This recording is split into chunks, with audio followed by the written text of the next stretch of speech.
여러분 안녕하십니까? 여러분들의 영어 고민을 해결해 드리기 위해서 찐앤짱 공무원 영어 교실을 운영하고 있는 조이쌤입니다.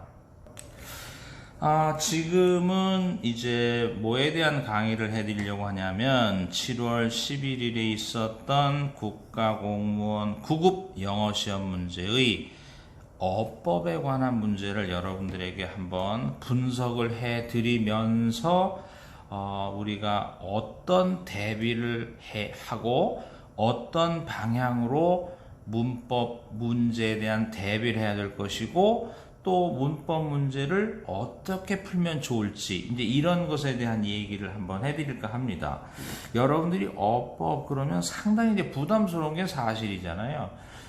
공부의 양에 비해서는 문제는 적고 또 공부할 양은 대단히 많으니까 이게 도대체 어디쯤에서 어떤 문제가 나올지가 참 대비하기가 어려운 문제이면 틀림없는 거거든요. 그래서 이제 여러분들에게 어법 문제는 앞으로 그 예문을 제시해 가면서 여러분들에게 이제 많은 강의를 제시할 예정인데요.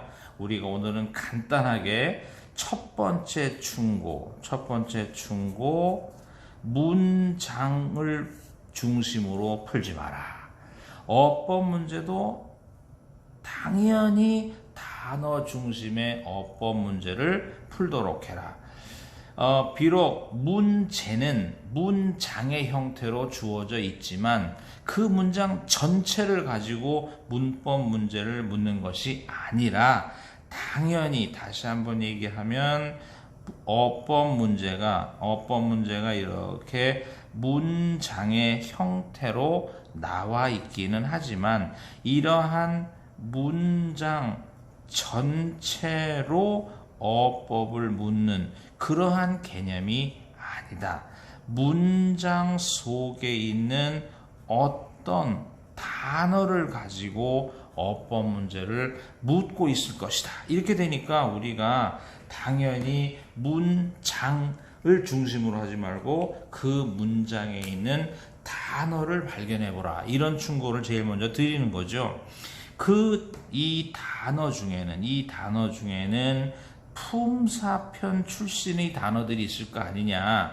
가령 예를 들어서 명사 중에서 우리가 문법 문제를 유발시킬 수도 있고 대명사 중에서 형용사 중에서 혹은 부사 중에서 그리고 접속사 중에서 전치사 중에서 총 6개의 품사편에 관한 문제가 있을 수 있다. 물론 6개 더하기 형용사나 부사의 비교급과 최상급이면 품사편에서는 최소한 6개 내지 7개 정도의 단원을 우리가 기억하면 좋겠다 하는 소리고, 그 다음에 이제 동사와 관련된 동사나 서술어에 관련된 그런 것으로서는 과연 우리가 이런 게 있을 거 아니에요.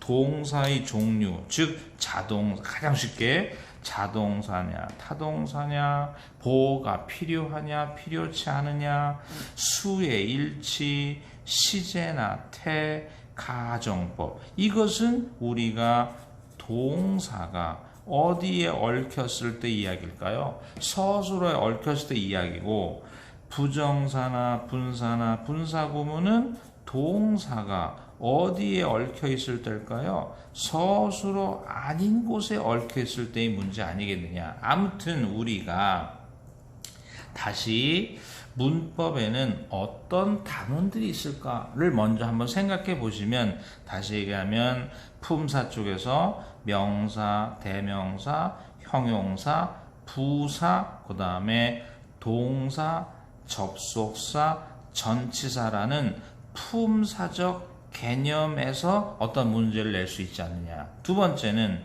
동사를 서술어에 썼을 때 일치, 시제, 태, 가정법, 이런 문제를 낼 수 있지 않을까. 세 번째는 동사를 서술어 이외에 쓰는 소위 우리가 뭐라는 게 있을까요? 준동사라는 것이 있을 거고, 그것이 부정사, 분사, 동명사 이런 모습의 시험 문제를 유발시키지 않을까 이런 생각입니다. 그래서 가령 이제 조금 전에 말씀드렸듯이 어떤 단어를 발견해라 이렇게 말씀드렸잖아요. 예를 들어서 is나 was나 has나 뭐 이런 has나 have 이런 등등등의 단어를 발견하면 이것은 수의 일치에 관한 문제가 아닐까 하고 이렇게 어떤 단원과 한번 연결시켜 보는 거고, 가령 예를 들어서 if를 발견했다? 이거 가정법에 관한 문제인가? 아니면 시제에 관한 문제인가? 뭐 이런 식으로 어떤 단어와 문법의 단원을 한번 연관지어 생각해보는 이런 필요성도 있을 것이고요. 또 하나 우리가 이제 그렇다면 어떠한 단원을 결정을 내리면 이 단원에서 예상되는 문제가 뭐냐? 가령 조금 전에 봤지? 수의 일치다. 그러면 당연히 주어를 찾아야 되는데 우리가 주어를 찾아서 혹시 주어의 수만 따지면 쉬운 문제인데 혹시 주의해야 할 사항들은 없을까? 뭐 이런 식으로 생각을 자꾸 발전시켜 보는 거죠. 그래서 우리가 다시 한번 얘기하면 우리가 문법에 관한 문장이 나타나더라도 그 안에서 어떠한 특정 단어를 발견하도록 애써보고 특정 단어를 발견해서 이건 뭐에 관한 거다 하고 문제의 정의를 내릴 거고, 소위 말해서 문제의 정의에 따라 해석을 하는 게 아니라 문법적인 지식을 활용하라. 해석을 하는 게 아니라 이건 이러니까 이렇다라는 문법적 지식을 활용해야지 가급적 해석을 하지 않아야 한다. 왜? 해석을 해봐야 자꾸 의미는 맞는 것 같기도 한데 자꾸 문법적으로 걸리는 게 있어서 시간의 문제가 있거든요. 가급적 해석을 하지 말라는 것은 시간의 문제도 있는 거고, 두 번째, 자칫 잘못하면 혼동할 염려가 있다는 거예요. 따라서 다시 한번 얘기하면 문장을 주더라도 단어를 발견해서 문제의 정의를 내려서 문법적 지식만을 활용하는 이러한 내용으로 가야만 하지 않을까. 자, 그래서 이제 우리 실제로 문제로 들어와서 문제 5번에 어법상 옳은 것을 골라라 이렇게 된 거잖아요. 그럼 2이것에서는 다시 한번 얘기하면 문장의 형태로 주어졌다. 그러나 그 안에서 문법 문제를 유발시킬 수 있는 어떠한 단어 혹은 문법 단원과 연관이 되어 있는 단어를 발견해 보라 했더니 이제 이런 것들이 문법 단원에 하나 있는 거예요. 그러면 우리가 then 이렇게 되면 이런 것들을 뭐에 관한 문제라고 할까요? 비교급에 관한 문제다. 그럼 만약에 이제 비교급에 관한 문제가 나면 비교급에서 날 수 있는 예상을 한번 해보는 거예요. 만약에 아주 쉬운 문제라면 ER을 붙일까 more를 붙일까 하는, ER을 붙여서 비교급을 할까 more를 붙여서 비교급을 할까 하는 음절에 따르는 비교급의 형태를 묻는 문제가 날 수도 있지 않느냐. 그러나 둘째, 비교급 문제에서 제일 중요한 게 뭘까요? 비교의 대상을 반드시 밝혀주라. 비교의 대상을 반드시 밝혀주라. 지금 무슨 말이냐? 가령 예를 들어서 토끼의 귀는 더 길다. 늑대. 이렇게 하면 우리말로는 맞을 것 같지만 이건 틀린 겁니다. 왜? 비교의 대상은 토끼의 귀와 늑대의 귀를 비교했기 때문에 이렇게 귀라는 비교의 대상을 명시해야 되는 거예요. 하나만 더 하면 서울의 날씨는 더 춥다 이런 거죠. 그럼 어떻게 돼? 가령 우리가 하와이보다 이거는 틀린 문장이다. 왜?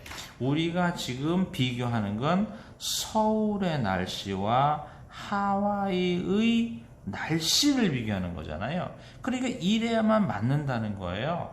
그러니까 우리가 그런 문제 예상이 되고 비교의 대상을 명시하다 보면 우리가 명사가 반복이 되는 걸 피하기 위해서 우리가 어떤 단어를 쓸까요? that이나 those를 쓴다. 이런 게 되는 거잖아요. 그랬을 때 우리가 만약에 보면 busier than 할 때 우리가 이 주어와 이 주어를 비교하고 있다. big city와 small city를 대꾸를 쳤다면 지금 이것과 이것이 비교의 대상이 되는 명사의 반복 회피고 단수니까 that을 써야 하지 않느냐. 이런 식으로 지금 저는 설명을 드리느라고 좀 느린 말투로 천천히 설명했죠. 여러분들은 굉장히 빨리 보는 거죠. 다시 한번 연습을 해보면 비교급이네, those네, 대신에 이런 식으로 한 3초 내지 5초 만에 이 문장의 옳고 그름을 판단할 수 있지 않아야 되느냐 이런 식이죠. 자, 이제 2번도 다시 한번 계속 세뇌 연습.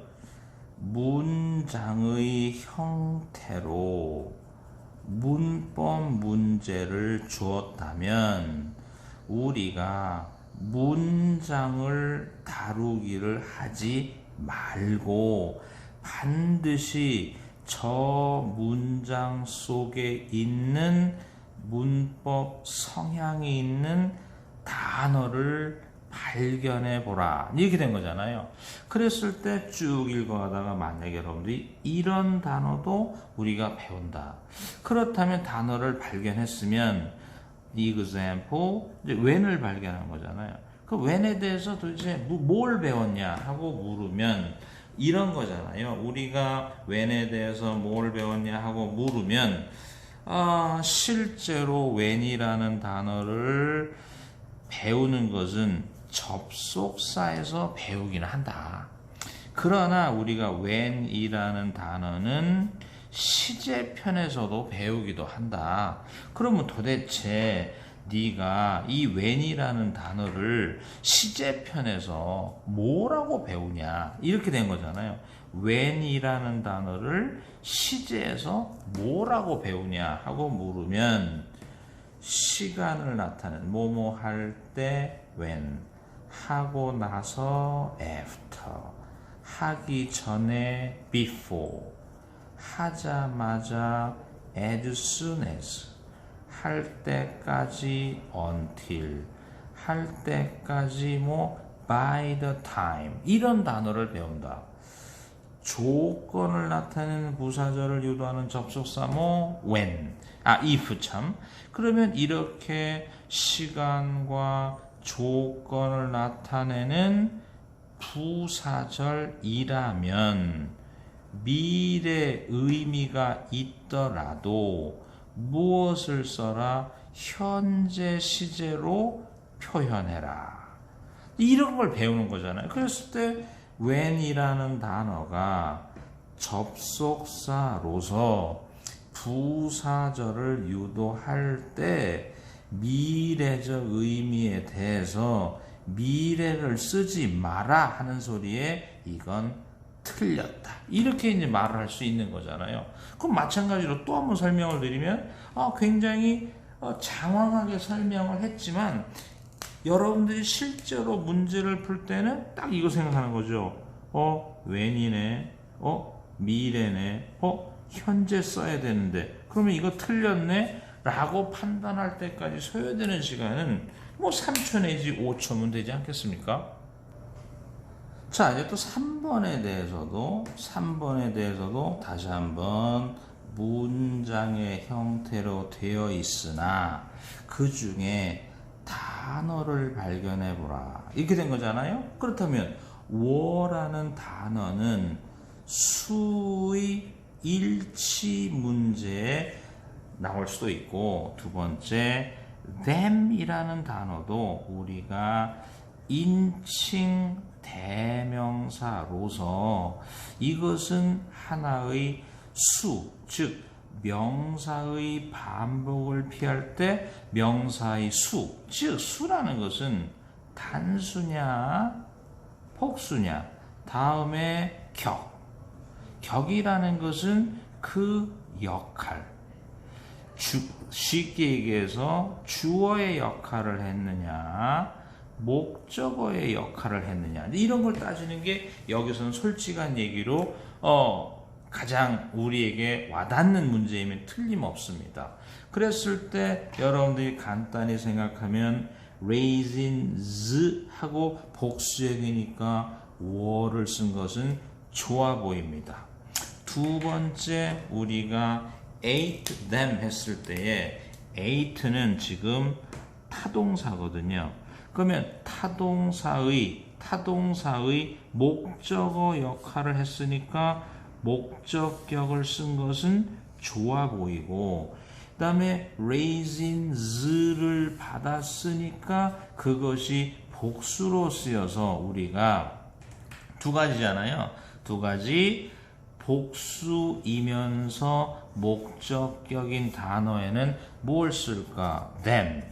이건 이상이 없는 거예요. 그래서 우리가 딱 볼 때 솔직한 얘기로 우리가 하나는 were라는 단어를 보면서 수의 일치, them이라는 단어를 보면서 인칭 대명사에 관한 문제, 이 두 가지가 아주 좋았지만 답은 의외로 엉뚱한 데서 나는 거죠. 등이 접속사 왼쪽에 커마가 있어서 끊으면, 등이 접속사 왼쪽에 커마가 있어서 끊으면 그것이 뭔가를 연결하는데 연결 부위가 길 것이고, 연결 부위가 길다는 것은 문장이 나오지 않을까 했더니 이것이 문장에 뭐라는 걸 안다? 주어죠. 그런데 문제가 뭐냐? 주어는 주어인데 여기서 이제 할 수 없이 의미로 접근해야 되는 게, 우리가 wealth라고 하는 것은 뭐가 될까요? 여기서 wealth라고 하는 것은 명사 맞습니다. 그래서 주어로 쓰일 수 있는 건 맞아요. 그러나 wealth라는 뜻은 부라는 하나의 추상명사거든요. 그런데 지금 이 문장에서 요구하고 있는 것은 부자들이 그것들을 먹는다 하는, 우리가 부유한 사람들, 이걸 의미하고 있는 거예요. 그렇다면 부유한 사람들은 the 플러스 형용사, 그래서 우리가 부유한 사람들이 되는 거죠. 우리가 흔히 쓰는 걸로는 the rich를 가장 많이 쓰지만 어쨌든 지금은 부유한 사람들이라는 표현이 돼서 지금 이 부분이 틀려서 the wealth가 아니라 the wealthy가 돼야 되는 이런 답이니까 동그라미 3번이 틀렸다는 걸 발견하기는 솔직히 조금은 어려웠던, 그러나 다행히 여러분들이 속된 말로 두들겨서 이것이 틀렸다는 것을 느낄 수 있는 것은 우리가 문법적으로는 어려운 거지만 이건 복수, 이건 복수, 이건 단수 이러니까 틀렸다라고 생각하면 어떻게 보면 그건 재수가 좋은 경우일 수도 있습니다.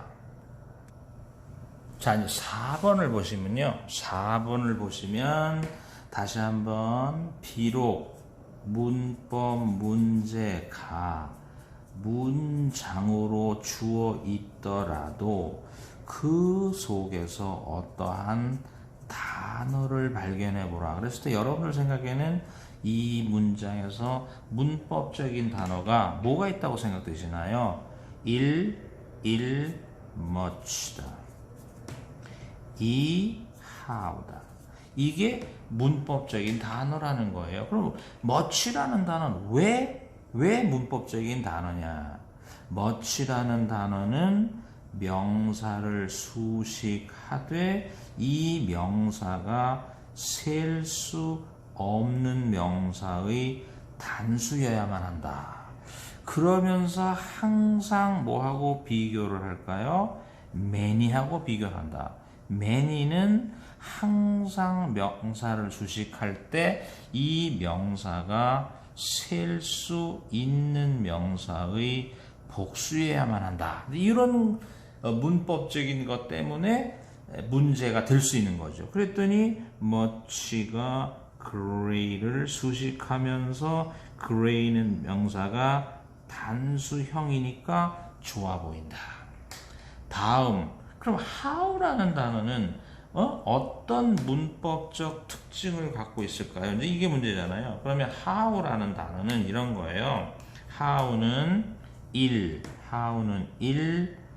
how는 명사 절을 유도할 수가 있으며 이 how가 얼마나 라는 뜻을 가질 때 how는 형용사를 수식하고 명사를 수식해서 다시 그래서 여기까지의 뜻이 어떻게 될까요? 얼마나 형용사한 명사 이렇게 되는 거죠. 얼마나 형용사한 명사 더하기 주어가 나오면 타동사 동사가 나오면 동사만큼의 명사절을 유도할 수 있는 거예요. 그럼 지금 우리가 윗 문장을 한번 분석해 보면 to는 전치사고 당연히 전치사의 목적어 자리에 명사절이 필요해서 how가 명사절을 유도하는 거 좋았고 다음에 잘 따라와 보세요. 얼마나 형용사한 명사를 주어가 타동사하는지 해서 우리가 much라는 단어도 잘 쓰였고 그 다음에 how가 명사절을 유도하는 이 문장이 옳은 문장이다. 이렇게 우리가 결론을 내릴 수 있는 거예요. 그래서 이제 여러분들한테 드릴 수 있는 문법에 관한 충고 이런 거죠. 그래서 다시 한번 문법 문제풀이에 대한 충고 1. 문법적 성격을 가진 단어를 발견하는 모습을 주의하라. 그로 인한 문법 문제를 정의 내릴 수 있어야 한다. 세 번째는 절대 해석하려고 하지 말고 오로지 여러분들이 배운 문법적 지식만을 활용하는 이러한 노력이 필요하다. 이렇게 말씀을 드릴 수 있습니다. 오늘은 여기까지 하겠습니다.